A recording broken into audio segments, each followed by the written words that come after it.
I'm home, guys. Turns out I could come home early today after all. I also brought back some of your favorite cakes, Sherry. Why are you guys ignoring me all the time?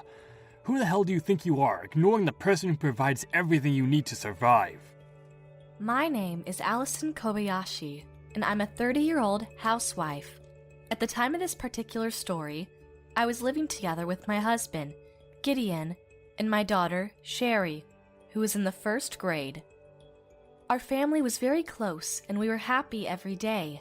We went on trips together on weekends, and we always had dinner together, whether it was at home or somewhere outside on special occasions. Tragically, though, it didn't take long for our happy family to be destroyed. It seemingly all happened in the blink of an eye.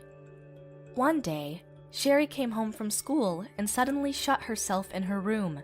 This was definitely not like her, because every day she would normally exclaim, "I'm home!" in that lustrous, energetic voice of hers, and we'd have a small snack together. But the fact that she went into her room without even saying anything at all made me suspect something must be wrong. I rushed to my daughter's room, but when I attempted to open the door, I discovered she'd locked it. My suspicions were pretty much confirmed by then, and convinced she needed someone to talk to. I knocked on the door and called out her name. "Sherry? Are you in there, sweetheart? What's going on? Did something happen at school?" I asked her, and she didn't respond, but I could hear her crying in her room. I came to believe this was the result of some kind of trouble at school. I kept on knocking on her door, calling to her as gently and compassionately as I could, hoping to get some kind of response. I know it sounds like I'm being annoyingly persistent, but you can't blame a mother worrying about her own daughter, who could be crying alone in her room. A few minutes later, she came out of her room and she really was crying. And boy oh boy was she crying a lot. Her cheeks were completely drenched and warm to the touch, and snot was running out of her nose onto her lips. I feared the worst, and I almost started to cry myself, but I forced myself to keep my cool, hugged her, and listened to her story as she began to speak. Then, Sherry made a shocking statement. "Daddy was hugging a friend of yours, Mommy, in the parking lot of the big shop with all the food. Many people could see them. I saw them, but I don't know if they saw me." I was so surprised that I asked her for some more details. "My friend Tommy's mom picked me up from school today. Don't worry, I told her thank you many times, Mommy. And on the way home, we went past the big shop with all the vegetables in big boxes outside. I love looking at all the colors, and I looked out the window of the car to look at the vegetables, and I saw Daddy and your friend together, Mommy. I wanted to open the window and say hello to them, but then they started hugging." She started to bawl again. Her sadness was so genuine and so pure that it twisted and wrenched my heart. Did Tommy's mommy see them too? "No, I don't think she saw them. I was about to cry as soon as I knew it was Daddy, but I held it in, Mommy." Way to go, Sherry. Oh, sweetheart, I'm so proud of you, and I'm very sorry you feel so sad. So according to my daughter's testimony, Gideon was having an affair with one of my friends from Sherry's school. Since I was completely convinced our family was close and happy, I never dreamed he would ever have an affair, and I felt nothing but shame and apology that Sherry had seen the affair with her own eyes. I couldn't do anything but hug her. All I could do in that moment was to hug her, trying my best to console her, apologize to her again and again and again. Eventually, I started to cry too.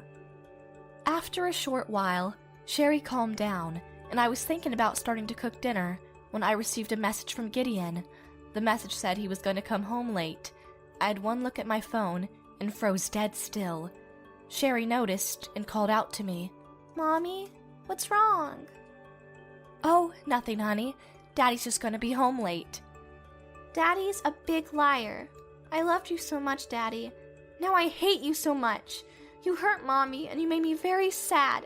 I hate you." Sherry was utterly and completely furious, but the expression on her face was pure sadness. "How about we play a little game, sweetie? Let's play secret game. We're a team against Daddy, okay? Here are the rules. First, we don't tell Daddy about him hugging another woman. And second, Mommy will go do some detective work, and you won't worry about anything. Do you think we can win the game, darling? I know that telling a child not to worry about anything isn't exactly the most ideal thing to do, but what else could I say, especially in that situation? That's all I could think of that was reassuring. We slept in the same bed that night, hugging each other and comforting each other. Gideon seemed to have come home later on, but he didn't call out to us, nor did he say anything to us at all. He apparently went to work early the next day, because we never saw each other that morning. The next morning, I saw a now more recovered Sherry off to school, and then I ran to a trusted detective agency. I asked them to investigate a love affair against my husband, and they told me it would take about a month before they could give me any substantial results. If there was evidence that confirmed Gideon was having an affair, they promised to contact me before they whipped up the report. Thereafter, some time passed before I heard from them again. Not so long as an entire month, but it was certainly more than 2 weeks. Being together with my husband for that long, knowing that he was actively being unfaithful to his family, was nothing but agony. It was like running a marathon, knowing that I was heading straight into a thunderstorm. And when they would contact me, claiming they now had firm evidence to confirm a suspected affair, and I, in turn, would have to face up to whom he was having an affair with, I despised the notion that someone else would find about the affair because my husband was with one of my friends from Sherry's school. Even I hated having to know who the woman was, and the fact that it was Gideon who was persuading her to go out with him made me absolutely sick. I don't think I ever felt this uncomfortable and disgusted towards another human being. Sherry and I were so disgusted with Gideon that we played the secret game like true professionals. We did our best not to talk to him at all. Sherry actually stopped approaching her father altogether. Is she going through a bit of a rebellious period lately? It's a bit early, isn't it? Gideon never had a clue in the world, and kept on saying carefree things like that. I was just so sick and tired of his existence. One day, while leading such a stressful life, I was contacted by the detective agency. I was both happy and scared to find out all the bad things my husband had done. The staff at the detective agency reminded me that this was only a draft, an interim, and that it wasn't to be taken too seriously just yet. I received some photographs in my email. By that point, I knew for sure that he really was cheating on me. And the photographs were all taken at the same supermarket where Sherry had first caught sight of them being unfaithful. I couldn't understand why they were hugging each other in the supermarket so often. I couldn't help but feel sick to my stomach once again. It felt worse than my morning sickness, which was already quite the doozy. And when I saw the woman in the photographs, I gawked at the screen, stunned and speechless. The woman, whom he was having an affair with, was none other than my best friend, Anna. Anna often came over to our house, and Sherry liked her very much, so much so that she considered her an aunt. Whenever she came over, Sherry ran up to her and asked her to play, and then they would have lots of fun together. Sherry's favorite thing to do with her Auntie Anna was going to theme parks together. Of all the women that could have been having the affair with my husband, she was literally the last person I was expecting. I just couldn't believe what I saw, and the fact that Sherry was the first to see the crime itself. Oh, Sherry, darling, I'm so sorry. I'm so sorry. Needless to say, I was downright furious with Gideon. I was able to find out about the current status of the affair through the interim report that the detective agency, but they informed me that it would take a little more time to prepare a report eligible for the court. Therefore, I didn't question Gideon about the affair, and I was left with no other choice but to live with him as if nothing was happening. I could not forgive my husband for cheating on me, but I thought that it was not good for me to be a single parent, for Sherry's sake. However, she was asking me questions about her father's affair, and as days went by, it became increasingly difficult to keep everything from her. So eventually, I decided to tell her. She may still be in the first grade, but she was the one who first had a clear understanding of what was going on. She first uncovered the affair, after all. I hate Daddy for cheating on you, Mommy. He hurt you, and he hurt me too. I hate him. I want to be with you, Mommy. Please don't make me stay with Daddy. As she said that, she hugged me very tightly. I hugged her back tightly too. I can no longer live with the husband who betrayed us, and we can no longer live together as a family. Even if I stay at home like this, it won't be good for our future as a married couple, nor will have a positive impact on Sherry's future. So right then, I set my mind on getting a divorce. From that day, it would take about another month before the report from the detective agency arrived, but Sherry and I actively began to avoid any form of contact with Gideon. We didn't have any conversations with him. We didn't invite him out on any family trips on the weekends, and we never asked how his days at work were. Both of us began to see Gideon as something that wasn't human, more like an abomination that was going to be terminated very soon. I made an interesting new discovery that night, that someone you loved once upon a time can appear as something completely aberrant when you really can't accept their existence anymore. Gideon started coming home at different times every day. There were days when he was very busy and worked late. Some days he came home on time. Of course, my husband didn't know that I was investigating his affair, so I had to treat him as usual. But I couldn't have a conversation with him, and nor could Sherry, because of how much we despised him after what he did. Even during the meals, day after day, conversation was zilch, and often, not even a single word was uttered. One day, I received a message from Gideon saying that he had to work late, but he came home earlier than I expected. My darling Sherry and I were having a nice talk over dinner, but when Gideon came home all of a sudden, our conversation came to an instant halt. I actually felt the air in the room get colder by a couple degrees. I'm home, guys. Turns out I could come home early today after all. I also brought back some of your favorite cakes, Sherry. Why the hell are you guys ignoring me all the time? By this point, he was talking to us pretty loudly, but of course, we kept on ignoring him. Where the hell is my food? He was getting furious, but of course, we couldn't care less and paid no attention to his exhilarating tantrum. Why? Because he said he had to work late, so I didn't prepare anything for him? In any case, I was sure that by I could come home early today meant that his girlfriend couldn't make it to their little romantic soiree together. Who the hell do you think you are, ignoring the person who provides everything you need to survive? As he shouted these words, he slammed his fist onto the table. The shockwave made the table bounce into the air for a split second, and as a result, a couple dishes fell off. The dishes shattered against the wooden floor, spilling a bunch of food all over the place, and making the floor what appeared to be vomit of a drunken crackhead just outside a smoky downtown jazz bar. And still, we ignored him. We ignored him for so long that he actually got scared.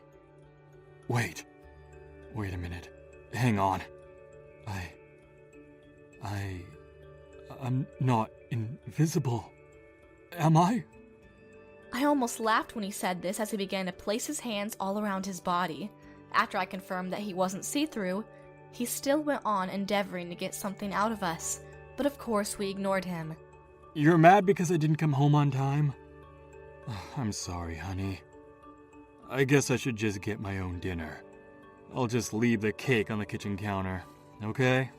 He's saying such things still feeling around all over his body, trying to reconfirm that he really wasn't invisible, but I never wavered in ignoring him. No matter how many times he could check, there's no damn way he'd be transparent, and that's only because we were simply ignoring him, treating him as though he didn't exist. Hey Sherry, sweetie, how about going to the amusement park next weekend? I'm thinking about buying some tickets.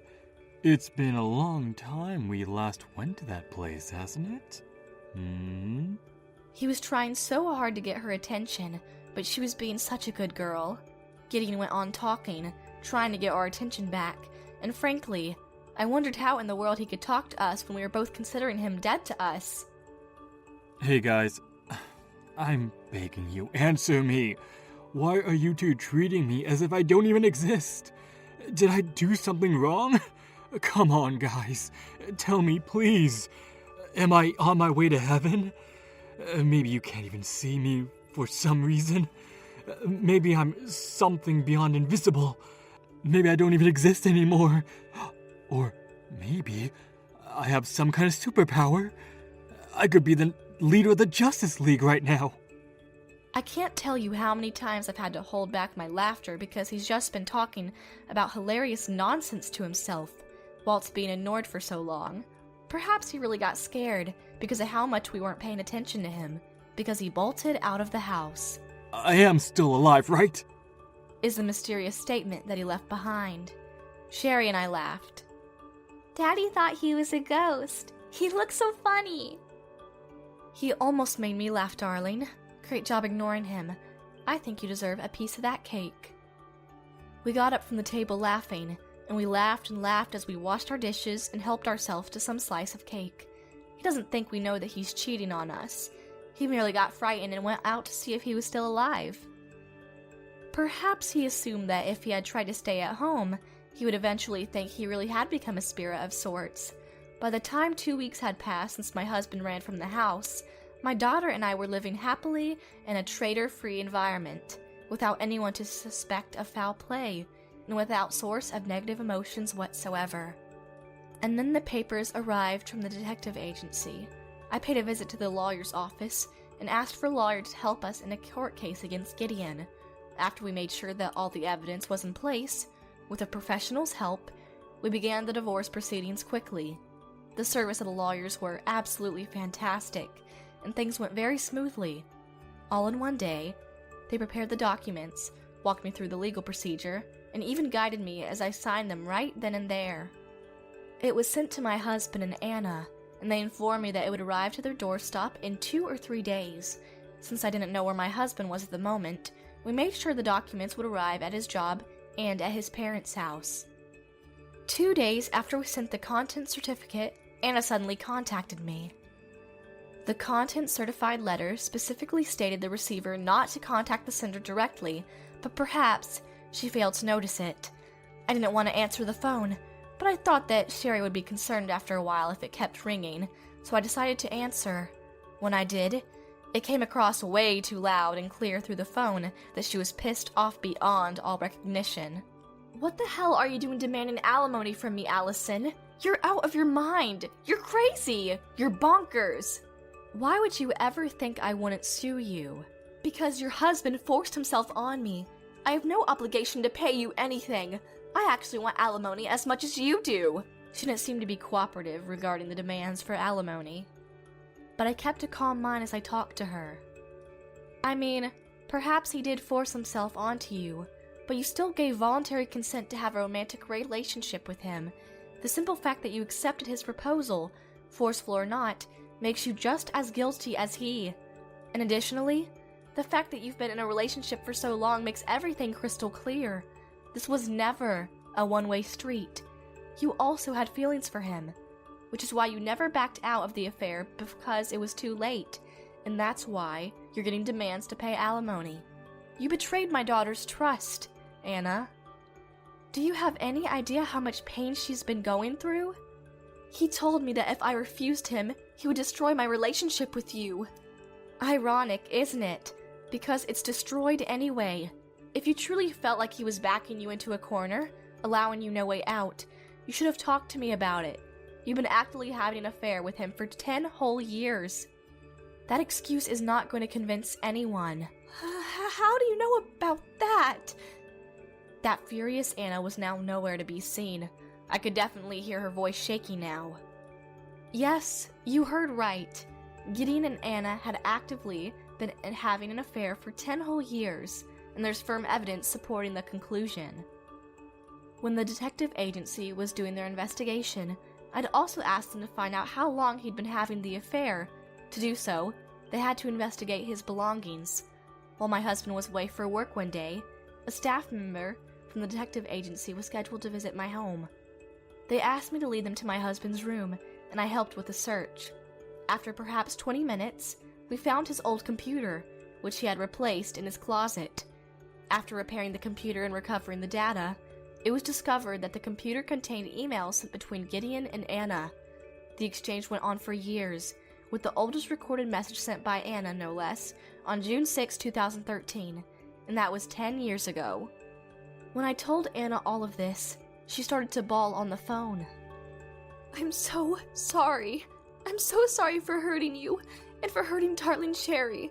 I promise I'll make sure you never see me again. I'll keep apologizing until you forgive me, and I'll do whatever you say. But please, I'm begging you, please don't ask me to pay alimony. In her voice, I could literally hear her getting down on her knees as she begged me. I finally had the chance to raise my voice to my best friend, who had less common sense than a drowned codfish, by pleading me to have merciful and hold off demanding alimony for her crime. Apologize to me? For the rest of your life? Don't ever contact me or have anything to do with me or my daughter ever again. You destroyed our family. And now what? You want me to spare poor little Anna of her heinous deed and decide not to demand compensation? Don't you dare do anything other than what I'm about to ask you. First, stay out of our damn lives. And second, take responsibility for what you've done and pay well for it. I yell at her. I couldn't believe she was ever my friend, but then she starts to tell me why she doesn't want me to demand alimony from her.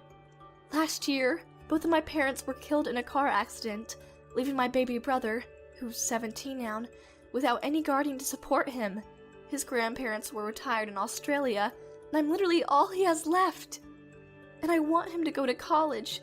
I'm working every day to save up for his school fees, and I can't afford to pay alimony. I know apologizing won't be of any use, and I know you'll never forgive me, but I simply can't afford to pay you alimony without sacrificing my brother's future. Please, Allison. We've been best friends for so long. We did so many things together in school, particularly matching costumes and stuff like that, and we had a lot of fun, didn't we? Who would have thought we'd also have matching husbands? And after that, the same stupid bullshit of begging for my forgiveness. I was sick of her voice. I was sick of her begging. I was sick of her. You were cheating on my husband and destroyed our happy family. And now that your own family is in trouble, you won't dare take responsibility? You're an adult, for crying out loud. Frickin' take responsibility for what you've done. I will apologize for the rest of my life, and I will do whatever it takes. Just anything but paying alimony, please. Please, please. Even after everything I'd said, she still wouldn't back down. I was just about to vomit, hearing her whiny, pathetic voice crying the whole time, so I said one last thing before hanging up the phone. I know that for those who engaged in an unfaithful affair, should the victim request it, the perpetrators must be responsible and pay alimony accordingly. This is common knowledge, and yet you never try to stop the affair, so the responsibility is yours to bear. I expect you to face up to it. I never heard from her again after that. Soon after that call, I got another call, this time from my husband. My husband was exactly like Anna. He told me stupid bullshit about how she forced him to go out with her, and that he couldn't say no, and so on and so forth. Blah, blah, blah. I never spoke a word and just hung up during his sentence. I was also feeling a little under the weather, and fell asleep on the couch. While I was asleep, Sherry had apparently called my parents from my phone, and I explained the situation to them. By the time I woke up, Sherry and my parents had cooked for me and were watching me sleep. Sherry was snoozing too, with that cute little stuffed bunny doll she loved. My parents explained what their granddaughter did, and I cried because my daughter had grown up so much. We were spending such a wonderful time together as a family, when all of a sudden, out of the blue, Gideon, who had lost so much weight since I last saw him, unlocked the front door and trudged inside. I don't know how long it had been since we had seen each other, but he looked so different. None of us knew who he was, and because he had changed so much, we saw him as a suspicious person. The first time Sherry saw him, she got so scared and started to cry. Sherry, sweetie, it's me, your daddy. Calling me a prowler is cruel. So cruel. He looked like he was about to cry too. Then he started talking, his voice cracking and his legs shaking. I saw the content certificate. I'm so sorry. I swear on my life I will never do this again. I just don't want a divorce. That's all I want to talk about. I know you don't love me anymore, and I know I can't bring you to love me again, but I want to see my darling Sherry grow up as much as you do, Allison. He was sobbing by this point, but it's not taking any effect on me. I'm sorry. I can't believe you anymore. Not only have you lost my love, you've lost my trust forever. I just can't anymore. Please, please, please. My husband was on his knees. My father spoke up. I suppose you understand the gravity of what you've done, son. I demand you stay away from my daughter and granddaughter. They mean more to me than life itself, and I won't have any scummy bastard trying to ruin their happiness. His voice was terrifying.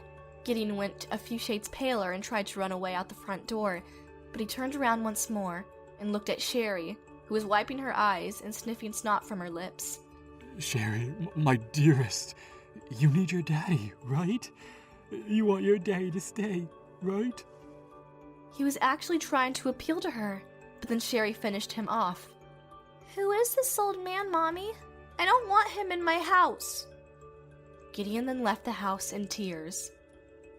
After that, the divorce was finalized through my lawyers. Sherry and I moved back into my parents' house. The school district was the same, so fortunately, my daughter's environment didn't change much.